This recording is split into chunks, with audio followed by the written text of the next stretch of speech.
दिवसभराच्या बातम्यांची सुरुवात आपण करणार आहोत दिल्लीतल्या मोठ्या राजकीय घडामोडीनं। केंद्रीय गृहमंत्री अमित शहा यांच्या निवासस्थानावरची जी बैठक होती ती आता संपलेली आहे। मुख्यमंत्री एकनाथ शिंदे आणि उपमुख्यमंत्री देवेंद्र फडणवीस यांच्यासोबत केंद्रीय गृहमंत्री अमित शहा यांची ही चर्चा झाली। राज्यातल्या संभाव्य मंत्रिमंडळ विस्तारावर या बैठकीत चर्चा झाल्याची शक्यता आहे। केंद्रीय गृहमंत्री अमित शहा यांच्या उपस्थितीत सीमाप्रश्नी चर्चा झाल्यानंतर अमित शहांच्या निवासस्थानी शिंदे आणि फडणवीस यांची एक महत्त्वाची बैठक पार पडली। या बैठकीत राज्यातील मंत्रिमंडळ विस्तारावर चर्चा झाल्याचं कळतंय। त्यामुळे आता येत्या विधिमंडळाच्या हिवाळी अधिवेशनापूर्वी किंवा त्यानंतर राज्य मंत्रिमंडळाचा विस्तार होऊ शकतो।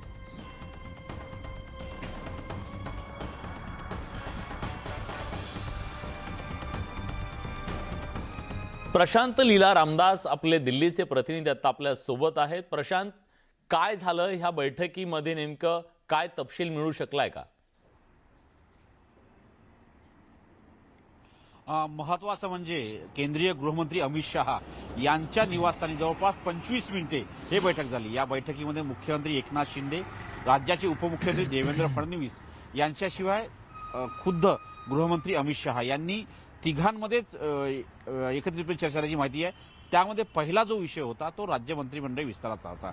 या संदर्भात बाळासाहेबांची शिवसेना या पक्षाच्या आमदारांचा मोठा दबाव आहे की लवकरात लवकर राज्य मंत्रिमंडळाचा विस्तार करावा आणि जी खाते एकाच मंत्र्यांच्या खांद्यावरती अनेक मोठ्या वेगवेगळ्या खात्यांची जबाबदारी आहे ती जबाबदारी कमी करावी। आणि दुसरा महत्त्वाचा म्हणजे राज्यपालांच्या वक्तव्याच्या मुद्द्यावरून आता महाराष्ट्रामध्ये जे वारंवार आता वेगवेगळे मोर्चे निघत आहेत। काल जर बघितलं पुण्यामध्ये मूक मोर्चा काढण्यात आला होता, त्याचा एक मोठा परिणाम खास करून राज्याच्या राजकारणावर होतोय आणि त्यासोबतच केंद्रावर देखील परिणाम होण्याची शक्यता आहे। त्यामुळे या संदर्भात राज्यपालांच्या भूमिकेसंदर्भात किंवा राज्यपालांची जर गच्छंती करायची असेल तर नवीन राज्यपालांना जे असेल की दुसऱ्या राज्यामध्ये त्यांना बदली करायची असेल तर या संदर्भात विस्ताराने चर्चा झालेली असल्याची माहिती पुढे आलेली आहे। सोबतच ज्या पद्धतीनं राज्यपाल भगतसिंग कोश्यारी यांनी केंद्रीय गृहमंत्र्यांना एक खुलं पत्र लिहिलं होतं, त्या पत्राच्या माध्यमातून स्पष्ट होतंय की त्यांना आता महाराष्ट्रात राहायची इच्छा नाहीये। अशा वेळी त्यांची दुसऱ्या राज्यात बदली होते किंवा त्यांना त्याच्या जागेवर नवीन राज्यपाल। महत्त्वाचे मुद्दे आजच्या बैठकीत चर्चेला गेल्याचं कळतंय। धन्यवाद तुम्ही दिलेल्या सगळ्यात सविस्तर माहितीबद्दल।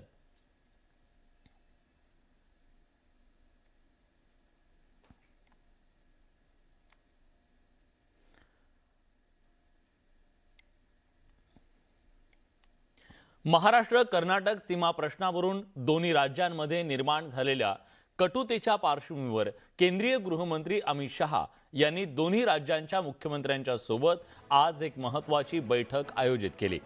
कर्नाटक महाराष्ट्र सीमावादाचा प्रश्न सोडवण्यासाठी दोन्ही राज्यातील 3 मंत्र्यांची समिती गठीत करण्यात आल्याचं त्यांनी सांगितलं। तर दुसरीकडे मुंबईच्या ट्विटर अकाउंटवरून सातत्याने टीका केली जात होती। या ट्विटर अकाउंटवर सुद्धा चर्चा करण्यात आली। यावेळी कर्नाटकच्या मुख्यमंत्र्यांनी ते ट्विटर अकाउंट फेक असल्याचं सांगितलं।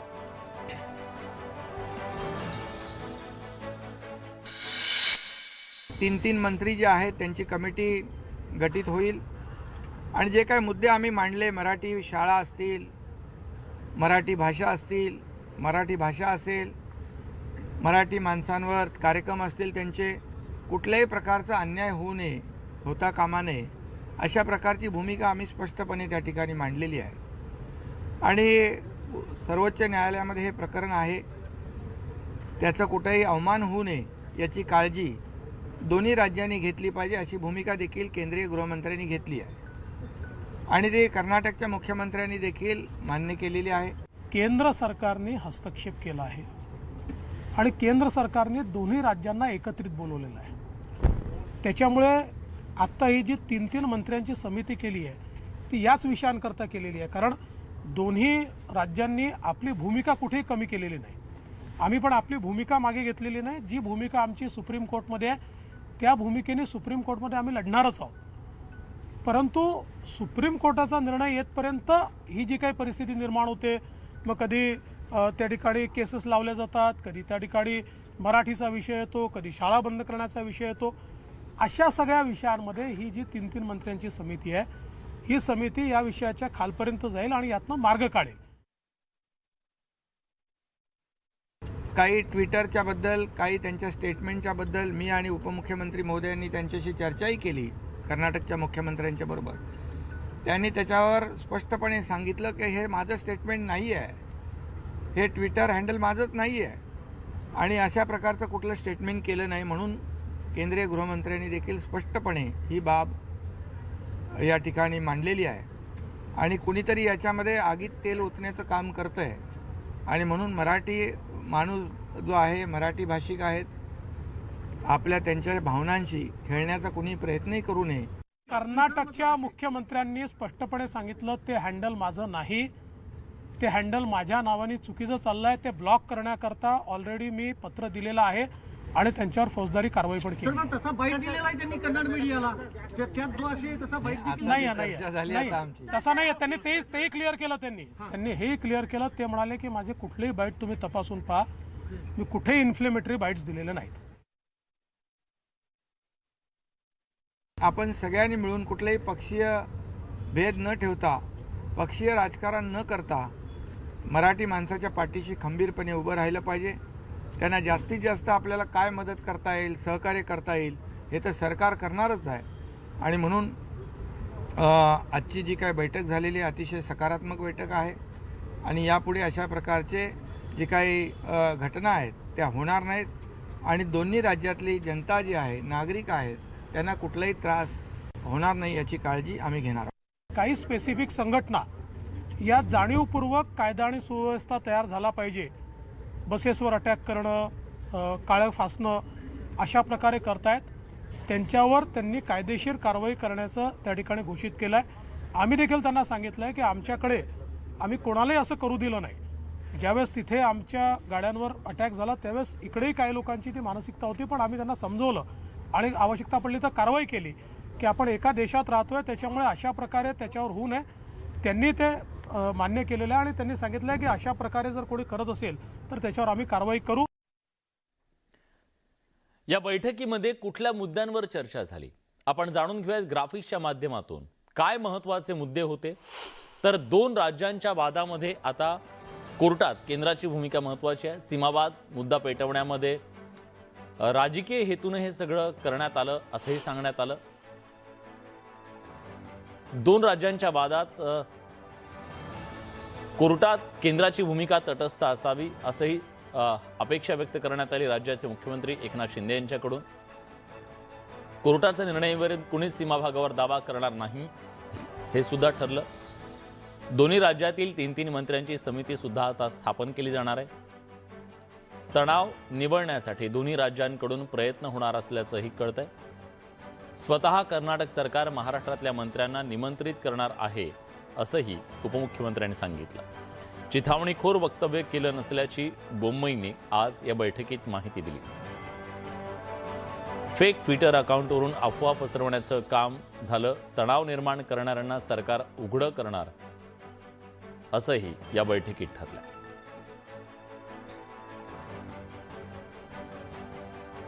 दोनों राज्यों के मिलाकर दोनों ओर से 3-3, 6 मंत्री बैठेंगे और इस पर डिटेल नीचे तक परकोलेशन किस प्रकार से हो इसकी चिंता और चर्चा करेंगे.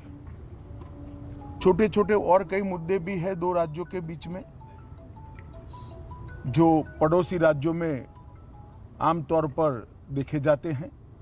ऐसे मुद्दों का निवारण भी ये 3 मंत्री 2 ओर से जो है वो ही करेंगे. ये भी ध्यान में आया है कि पूरे मामले में फेक ट्विटर ने भी बहुत बड़ा रोल निभाया है. कुछ फेक ट्विटर्स सर्वोच्च नेताओं के नाम से जनरेट किए गए और इसको फैला दिए गए हैं. और ये मामला बहुत गंभीर इसलिए है कि इस प्रकार के ट्विटर से दोनों ओर की जनता की भावनाएं उद्वेलित होती है और घटनाएं जन्म लेती है. तो ये तय हुआ है कि जहां जहां भी इस प्रकार के फेक ट्विटर के मामले सामने आए हैं वहां पर FIR रजिस्टर की जाएगी और जिन्होंने किया है उसको भी जनता के सामने एक्सपोज किया जाएगा. मैं दोनों राज्यों के विपक्षी पार्टियों के मित्रों को भी इस देश के गृह मंत्री नाते अपील करना चाहता हूं, राजनीतिक विरोध जो भी हो जो विपक्ष में बैठे हैं सरकार के सामने राजनीतिक कार्यक्रम ले सकते हैं, परंतु दोनों राज्यों की जनता के हित में और दोनों राज्यों की बॉर्डर पर अन्य भाषा भाषी जो लोग बस रहे हैं इनके हित में अब इसको कम से कम राजनीतिक मुद्दा न बनाया जाए। दोनों राज्यों में कानून और व्यवस्था की परिस्थिति ठीक रहे, अन्य भाषा भाषी आबादी को या तो यात्रियों को या व्यापारियों को किसी भी प्रकार की परेशानी न झेलनी पड़े, इसके लिए एक सीनियर आईपीएस अफसर की अध्यक्षता में दोनों राज्य कमेटी बनाने के लिए सहमत हुए हैं, जो कानून और व्यवस्था को संविधान के हिसाब से ठीक रखने में प्रयास करेंगे। केंद्रीय गृहमंत्र्यांनी घटनाबाह्य सरकारशी चर्चा केल्याचा हल्लाबोल ठाकरेंच्या शिवसेनेचे खासदार संजय राऊतांनी केला। बोम्मईंचं ट्विटर अकाउंट फेक असल्याचं आत्ता कळलं का, असा सवाल त्यांनी उपस्थित केलाय। बेळगावमधील कर्नाटकचं अधिवेशन बंद करा, सीमा प्रश्न कोर्टात प्रलंबित असताना बेळगावला उपराजधानीचा दर्जा कशा दिला, असा सवाल त्यांनी केलाय। सीमा भागातील मराठी बांधवांवर दाखल झालेले गुन्हे मागे घेण्याची मागणी सुद्धा संजय राऊतांनी केली। बघा, हे फेक ट्विटर होते त्यांना आता कळलं का? अनेकदा कर्नाटकचे मुख्यमंत्री कॅमेरासमोरून बोललेले आहेत। अमित शहाना भेटलं म्हणून काय झालं, अमित शहा काय करणार, किंवा हे आमचंच आहे, अमुक आहे। फेक ट्विटर अकाउंट वगैरे हे तो मी नव्हेच, हा लखोबा लोखंडे सीमा भागातला, हे मला माहिती असेल, निपाणीचा। त्याच्यामुळे आम्हाला माहिती आहे हे माझं अकाउंट फेक आहे आणि फेक अकाउंटवरून इतका गोंधळ सुरू झालेला आहे। हे कर्नाटकच्या मुख्यमंत्र्यांना आज दिल्लीत गेल्यावर समजलं असेल तर मला आश्चर्य वाटतं। महाराष्ट्राचे मुख्यमंत्री, उपमुख्यमंत्री आणि तिकडले मुख्यमंत्री वगैरे बसले होते। मुळातच दोन मुख्यमंत्री बसणं ही महत्वाची गोष्ट आहे सरकार, पण मुळात हे सरकार घटनाबाह्य आहे। घटनाबाह्य सरकारने चर्चा केली, हे सरकार राहील की नाही अशी परिस्थिती आहे। तरीही त्याच्यामुळे गृहमंत्र्यांच्या समोर ज्या गोष्टी ठरलेल्या आहेत त्या पुढे मार्गी लागणं गरजेचं आहे। जैसे ते परिस्थितीवरती एकमत झालंय, जैसे थे, आणि न्यायालयाचा जो काही निर्णय लागेल त्याच्यावरती पुढली पावलं ठरतील। तोपर्यंत एकमेकाच्या भागावर दावा सांगायचा नाही। मुळात बेळगाव हे महाराष्ट्राचंच आहे, हा दावा सांगण्याचा प्रश्न नाहीये। दावा हा कर्नाटकनं आमच्या गावांवर सांगितला अचानक, आणि बेळगावचा प्रश्न न्यायालयात।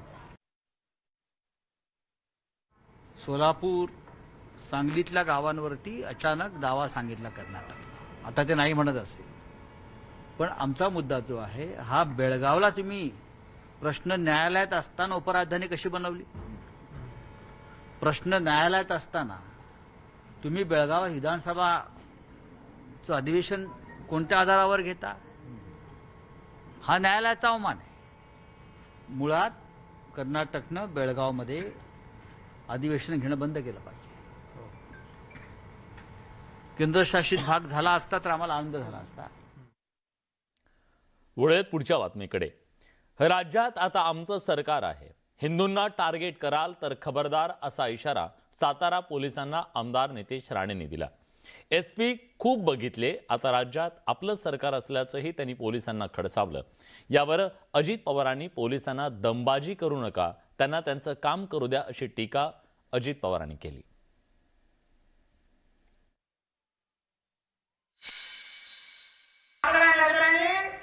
आणि आम्हाला परवानग्या विचार बसायचा नाही, पाहिजे ते मोर्चा काढणार, पाहिजे तेवढा मोर्चा काढणार आणि पाहिजे तसा घरी जाणार, आम्हाला पण विचारात बसायचं नाही। सांगून दाखवायचो, परत करायला लावू नका, नाही तर पोलीस स्टेशनमध्ये येऊन धिंगाणा घालून जाणार, तुम्हाला काही करू शकणार नाही, काहीच करू शकणार नाही। त्यांच्या उपस्थितीमध्ये सांगतो तुम्हाला काय होणार नाही, काय होत नाही। खूप बघितले असे खूप बघितले काय होत मी आपल्याला सांगतो की जरूर वेगवेगळ्या राजकीय पक्षांनी संघटनांनी त्या ठिकाणी आंदोलनं करावीत, मोर्चे काढावे, परंतु जी काही चौकट आहे, जी काही लोकशाहीमध्ये कशा पद्धतीनं मोर्चे काढले पाहिजे, कसं वागलं पाहिजे, कसं बोललं पाहिजे, ह्याचं तारतम्य ठेवून सगळ्यांनी बोललं पाहिजे. कायदा हातात घेण्याचा प्रयत्न किंवा पोलिसांना आव्हान देण्याचा प्रयत्न कृपा करून कोणी करू नये, कारण शेवटी पोलिसांच्यावरच राज्याची कायदा सुव्यवस्था चांगली राखण्याची जबाबदारी असते. मंगळवारी आदित्य ठाकरेंवर टीका केल्यानंतर आता भाजप आमदार नितेश राणेंनी थेट उद्धव ठाकरेंवर अतिशय शेलक्या भाषेमध्ये निशाणा साधला. त्यामुळे पुन्हा एकदा राणे विरुद्ध ठाकरे हा वाद पेटण्याची शक्यता आहे. आधी आदित्य, आता थेट उद्धव ठाकरे. राणेंची ठाकरेंवर आक्षेपार्ह शब्दात टीका. नितेश राणेंच्या भाषेत घरचे संस्कार दिसतात. ठाकरेंच्या सेनेकडून राणेंवर जोरदार प्रहार. राणे आणि ठाकरे कुटुंबातला संघर्ष सर्वश्रुत आहे. याच वादातून मंगळवारी आदित्य ठाकरे आणि नितेश राणेंमध्ये कलगीतुरा रंगला.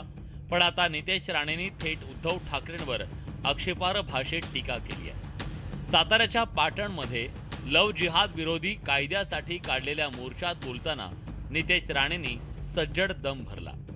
आता हिंदुत्ववादी सरकार असून आता असे प्रकार चालणार नाहीत असं सांगताना त्यांनी उद्धव ठाकरेंवर निशाणा साधला.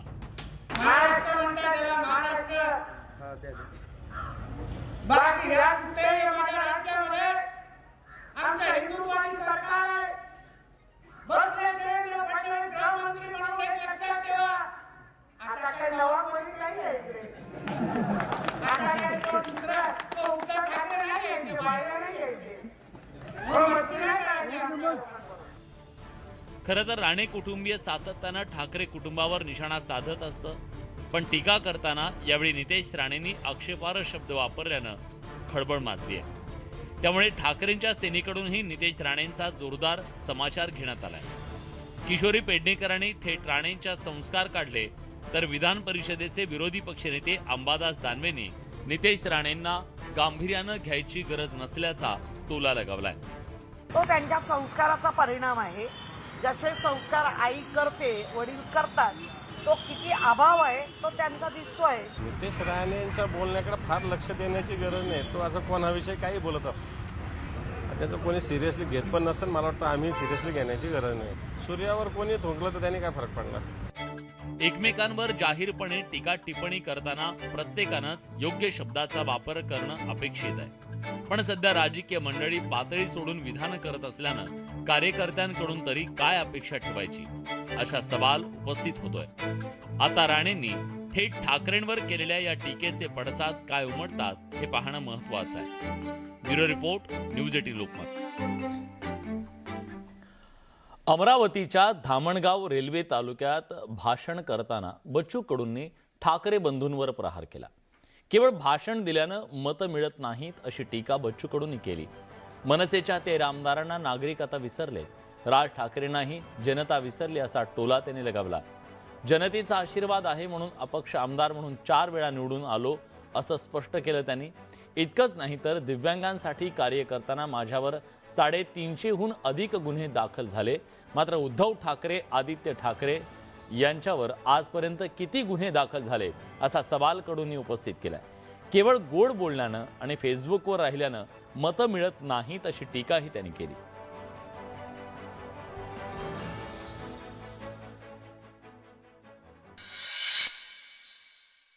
त्याच्या वेदना आम्ही महाविधानसभेत मांडल्या सतत. 350 गुन्हे दाखल आहे. 350 विचारावर राज ठाकरेवर किती गुन्हे दाखल, उद्धव साहेब, आदित्य ठाकरेवर हाय निवड फेसबुकवर येऊन गोडगोड गोष्टी करून ठेवायचा. ते पोहोचले होते. घरी जर स्वयंपाक केला नाही, मला सांगितलं गोबीची भाजी चांगली झाली, पण ताटात कुठं आहे गोबीची भाजी चांगली झाली. ताटात आणा लागेल ना, पोट भरलं पाहिजे ना. महाराष्ट्राचा मी मराठीचा काहीतरी ते स्लोगन होतं, महाराष्ट्र माझा, मी महाराष्ट्राचा. पण तू कुठं इकडे आहे बाबा, इकडे आम्हाला टोले झाले. निवळ बोलल्यानं मात्र थोडा जमत असतं. दिल्ल्या लोकांना शिक्के 13 मत 13 आमदार निवडून दिले. महाराष्ट्र विसरून गेले 13 आमदार. बच्चू कडू 4 वेळेस निवडून आला. जातीचं सोंग नाही, जातीचा झेंडा नाही, धर्माचा झेंडा नाही, कुठलाही नेता बोलावला नाही. अमरावती जिल्ह्यातील बहुचर्चित पोलीस आयुक्त डॉक्टर आरती सिंग यांची अखेर बदली झाली. डॉक्टर आरती सिंग आणि राणा दाम्पत्य यांच्यातला वाद अक्षरशः विकोपाला पोहोचला. त्या पार्श्वभूमीवर आरती सिंग यांची बदली होणार असल्याची चर्चा होती, पण अखेर शिंदे फडणवीस सरकार आल्यावर डॉक्टर आरती सिंग यांची बदली करण्यात आली. अमरावती पोलीस आयुक्तांची बदली, राणा दाम्पत्याशी पंगा भोवला. त्यांना त्यांची बदली होणं खूप गरजेची होती. पूर्ण अमरावती सामान्य जनतामध्ये एवढे उल्हासचं वातावरण आहे. डॉक्टर आरती सिंग यांची बदली म्हणजे शिक्षाच. 100% पनिशमेंट ट्रान्सफर आहे, कारण की त्यांची मी कंप्लेंट सुद्धा प्रिव्हिलेज मध्ये केलेली आहे. खासदार नवनीत राणांची खोचक प्रतिक्रिया. अमरावतीच्या पोलीस आयुक्त आरती सिंग यांची बदली झाली आहे. सिंग यांची बदली अप्पर पोलीस आयुक्त सशस्त्र सीमा बल मुंबई इथे करण्यात आली आहे. महाविकास आघाडीच्या काळात राणा दाम्पत्य आणि अमरावतीच्या पोलीस आयुक्त यांच्यात कायमच खटके उडत होते. अमरावतीमधील उड्डाण पुलावर रात्रीतून छत्रपती शिवाजी महाराजांचा पुतळा उभारण्याचा मुद्दा असो, अमरावती दंगल, कथित लव्ह जिहाद प्रकरण यासारख्या अनेक मुद्द्यांवरून पोलीस आयुक्त आरती सिंग आणि राणा दाम्पत्यामधील वाद विकोपाला गेले होते. राणा दाम्पत्याकडून आरती सिंग यांच्यावर सतत गंभीर आरोप करत त्यांच्या एकंदरीत कामकाजाच्या शैलीवर देखील प्रश्नचिन्ह निर्माण केलं होतं. आता त्यांची झालेली बदली म्हणजे त्यांना झालेली शिक्षाच असल्याची खोचक प्रतिक्रिया खासदार नवनीत राणांनी दिली आहे. 100% पनिशमेंट ट्रान्सफर आहे, कारण की त्यांची मी कंप्लेंट सुद्धा प्रिव्हिलेज मध्ये केलेली आहे. ते प्रिव्हिलेज मध्ये सुद्धा हजर राहतात, कारण त्यांचा व्यवहार सामान्य लोकांसोबत एवढा खराब होता की त्यांना अशी पनिशमेंट भेटणं जरुरी होती. तर आमदार रवी राणांनी डॉक्टर आरती सिंग यांच्या काळात अमरावती शहर तसंच जिल्ह्यातील गुन्हेगारी वाढलेली होती आणि त्यांच्या बदलीमुळे सर्वसामान्यांना आनंद झाल्याचं म्हणत त्यांच्या बदलीचं स्वागत केलंय. ज्यांनी या पद्धतीने काम केलं, जे IPS अधिकाऱ्यांनी अमरावतीमध्ये आयुक्तांनी, तर त्यानुसार त्यांना त्यांची बदली होणं खूप गरजेची होती. पूर्ण अमरावती सामान्य जनतामध्ये एवढे उल्हासचं वातावरण आहे. अमरावतीच्या पोलीस आयुक्तांच्या या बदलीच्या मुद्द्यावर छगन भुजबळांनी फिरकी घेत उत्तर दिलंय.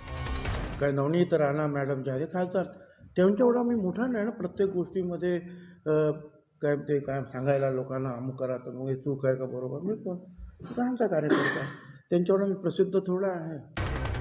डॉक्टर आरती सिंग यांची झालेली बदली हा शासन निर्णयाचा जरी एक भाग असला तरी राणा दाम्पत्याशी पंगा घेतल्यानंच सिंग यांची बदली करण्यात आल्याची दबक्या आवाजात एकच चर्चा अमरावती जिल्ह्यात रंगली आहे. Bureau report, news 18 Lokmat. Break नंतर तुमचं पुन्हा एकदा स्वागत. तुम्ही पाहताय दिवसभराच्या बातम्या. कोबाड गांधींच्या मराठी अनुवादित फ्रॅक्चर्ड फ्रीडम या पुस्तकावरून वाद निर्माण झालाय.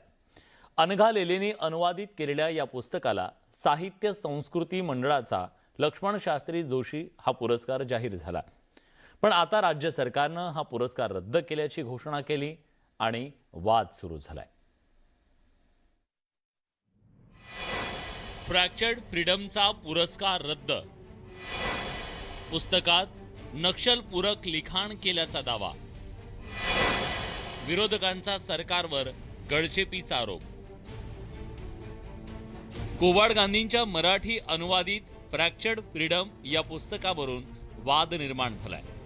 अनघा लेलेंनी अनुवादित केलेल्या या पुस्तकाला साहित्य संस्कृती मंडळाचा लक्ष्मण शास्त्री जोशी पुरस्कार जाहीर झाला. पण आता राज्य सरकारनं हा पुरस्कार रद्द केल्याची घोषणा केली आहे.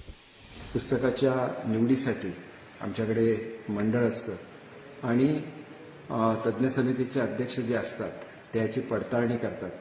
परंतु आमच्याकडे ज्याला पुरस्कार देण्यासाठी मान्यता देण्यासाठी फाईल आली त्याला या संदर्भातली कुठलीही चर्चा ही संबंधित अध्यक्षांनी माझ्या स्वतःशी केलेली नाही किंवा निदर्शनाला सुद्धा आणून दिलेली नाही आहे. त्याच्यामुळे या सर्वच प्रकरणाची चौकशी करण्याचे मी आदेश दिलेले आहेत. कोबाड गांधी बंदी घातलेल्या माओवादी कम्युनिस्ट पक्षाचे पॉलिट ब्युरो सदस्य होते. कोबाड गांधी जवळपास 10 वर्ष जेलमध्ये होते. जेलमधील आठवणी आणि राजकीय घडामोडींवर चिंतन करणारं त्यांनी पुस्तक लिहिलं. हे पुस्तक अनघा लेलींनी मराठीत अनुवादित केलं. साहित्य संस्कृती मंडळानं या पुस्तकाला दिलेला पुरस्कार रद्द केलाय. सरकारच्या या कृतीवर विरोधी पक्षनेते अजित पवार यांनी जोरदार टीका केली आहे. साहित्य संस्कृती मंडळाच्या अध्यक्षांनी नेमलेल्या समितीने निवड केलेल्या पुस्तकाचा पुरस्कार रद्द करणे, सरकारने त्यात हस्तक्षेप करणं गैर आणि निषेधार्ह आहे. वेगवेगळे पुरस्कार देत असताना त्या क्षेत्रातल्या मान्यवरांना, ज्याचा मोठा अभ्यास आहे अशांना कमिटीमध्ये घेतलं जातं. त्याच्यामध्ये राजकीय लोकांनी अजिबात ढवळाढवळ करायची नसते. कोबाड गांधींच्या या पुस्तकाबाबत आक्षेप होते, तर पुरस्कारासाठी पुस्तकाचा विचार होणं अपेक्षित नव्हतं. पुस्तकातून लोकशाही विरोधी प्रचार जर होत असेल तर विरोधकांनी सुद्धा या पुस्तकाची भलामण करताना 100 वेळा विचार करायला हवा. Vinod Rathod, news 18 Lokmat, Mumbai. Fractured freedom पुस्तकाला जाहीर झालेला पुरस्कार रद्द करण्याच्या निर्णयाच्या वरून झालेल्या वादावर ज्येष्ठ साहित्यिक सदानंद मोरे आणि या पुस्तकाचा मराठीत अनुवाद करणाऱ्या अनघा लेले यांनी काय प्रतिक्रिया व्यक्त केली आहे आपण जाणून घेऊयात. हे बघा, मंडळाची भूमिका कशी आहे, जोपर्यंत मंडळ हे शासनाचा एक घटक आहे तोपर्यंत मंडळ शासनाच्या विरुद्ध काही बोलू शकत नाही. मी बोलणार नाही, आता लक्षात घ्या. मी शासनाचा जबाबदार घटक आहे जोपर्यंत मी एकतर राजीनामा देत नाही किंवा मंडळाची कुणी पुनर्रचना करीत नाही, आणि राजीनामा मी देणार नाही. मी तुम्हाला सांगितलं. व्यावसायिक अनुवादक म्हणून मला पुरस्कार मिळाल्याचा आनंद झाला होता, पण पुरस्कार अशा पद्धतीने सोशल मीडियावरच्या काही विरोधी मोहिमेमुळे रद्द व्हावा ही दुर्दैवाची गोष्ट आहे. आणखीन पुरस्कार जर रद्द करायचा असेल तर त्याच्यासाठी एक योग्य प्रक्रियेमधून तो रद्द करण्यात आला असता तर ते योग्य ठरलं असतं. आणखीन त्याची कारणंही माझ्यापर्यंत आलेली नाही आहेत की ते का रद्द केला. ती कारणंही समजण्याचा अधिकार ज्याचा पुरस्कार रद्द केला आहे त्याला आहे असं मला वाटतं. प्रसिद्ध साहित्यिक भालचंद्र नेमाडेंनी भारत चीन सीमा तणावावर एक वक्तव्य केलं आणि त्या वक्तव्यामुळे पुन्हा एका नव्या वादाला, चर्चेला तोंड फुटलंय. चीनला शत्रू म्हणणं अयोग्य असल्याचं सांगतानाच सीमा प्रश्नाला सत्ताधारी जबाबदार असल्याची टीका नेमाडेंनी केली. पाहूया याविषयीचा खास रिपोर्ट. तर गरीब लोक अतिशय कष्टांनी बिचारे पोट भरतात, काही करतात. आता चीनच आपला शत्रू असं म्हणणं चुकीचं आहे. ज्ञानपीठ पुरस्कार विजेते साहित्यिक भालचंद्र नेमाडे यांच्या या वक्तव्यामुळे साहित्य क्षेत्रात एकच खळबळ उडाली आहे. अरुणाचल प्रदेशातील तवांगमध्ये भारतीय जवानांनी चीनी सैन्याच्या घुसखोरीचा प्रयत्न हाणून पाडला. यावर नेमाडे यांनी चीनची बाजू घेतल्यामुळे साहित्यिकांच्या भुवया उंचावल्यात. आम्ही चीनमध्ये होतो काही महिने. तर गरीब लोक अतिशय कष्टांनी बिचारे पोट भरतात, काही करतात. आता चीनच आपला शत्रू असं म्हणणं चुकीचं आहे. चीनी सरकार आपला शत्रू असेल आणि त्यांचे सरकार शिपाई येतात ते मानामाना करतात, ते चुकीचं आहे. आपले लोक तेच करतात, म्हणजे आपले शिपाई तेच करतात, तेही तेच करतात. असं कुठेतरी जय जगत म्हणायचे ना विनोबा, तसं जय जगतची आता आपल्याकडे वाटचाल केली पाहिजे. हे असं आपला राष्ट्र आपलं हे याला काही अर्थ नाही. नेमाडे यांनी देशातील सत्ताधाऱ्यांना दोषी धरलाय. त्यांच्या या वक्तव्यामुळे साहित्य क्षेत्रात चर्चेला तोंड फुटलंय. नेमाड्यांच्या या वक्तव्याविषयी साहित्यिकांनी नाराजी व्यक्त केली आहे. चीन आणि पाकिस्तान हे भारताचे पहिल्यापासून कायमचे शत्रू राष्ट्र राहिलेले आहेत, हे उघड सत्य आहे. शी जिनपिंग जेव्हा तिसऱ्यांदा राष्ट्राध्यक्ष झाले तेव्हापासून त्यांनी अतिशय आक्रमक असं धोरण स्वीकारत एक विस्तारित धोरण स्वीकारले आणि संबंध जग आज त्याच्यावर परेशान आहे. चीनला शत्रू मानायचं नाही हे काही मला पटत नाही. रोखठोक वक्तव्यासाठी भालचंद्र नेमाडे ओळखले जातात. आपल्या रोखठोक वक्तव्यामुळे त्यांना अनेकदा टीकेचं धनी व्हावं लागलं होतं. मात्र प्रत्येक वेळी ते आपल्या मतांवर ठाम राहिल्याचं पाहायला मिळतं. यावेळीही नेमाडे यांनी भारत चीन सीमा तणावावर सडेतोड मत व्यक्त करत खळबळ उडवून दिली आहे. Bureau report, news 18 Lokmat. यानंतरची बातमी आहे भारतीय सैन्याच्या साहसाची। अरुणाचल प्रदेशच्या यांगत्सेमध्ये 9 डिसेंबर रोजी चीनी घुसखोरीचं वृत्त समोर आलं आणि त्या चीनी सैनिकांना भारतीय सैनिकांनी अद्दल घडवली। अशात भारतीय सैनिक आणि चीनी जवानांमधील हिंसक झटापटीचा व्हिडिओ सध्या सोशल मीडियावर प्रचंड व्हायरल होतोय। हा व्हिडिओ नेमका कधीचा आहे याबाबत लष्कराकडून कोणतीही अधिकृत माहिती देण्यात आलेली नाही। मात्र सीमेचं रक्षण करताना भारताच्या आपल्या वीर जवानांनी घेतलेल्या रुद्रावताराचा हा व्हिडिओ चांगलाच व्हायरल होतोय, साक्षीदार आहे। या व्हिडिओमध्ये भारताचे वीर जवान आपल्या मातृभूमीचं रक्षण करताना चीनी सैनिकांना लाठ्या काठ्याने झोडपून काढतायत आणि आपल्या सुरक्षेचं रक्षण करतायत। आक्रमक भारतीय सेनेपुढे हेकेकोर चीनी सैनिकांचं काही एक चाललं नाहीये आणि त्यांना बचावासाठी पळ काढावा लागला हे या व्हिडिओतून दिसतंय।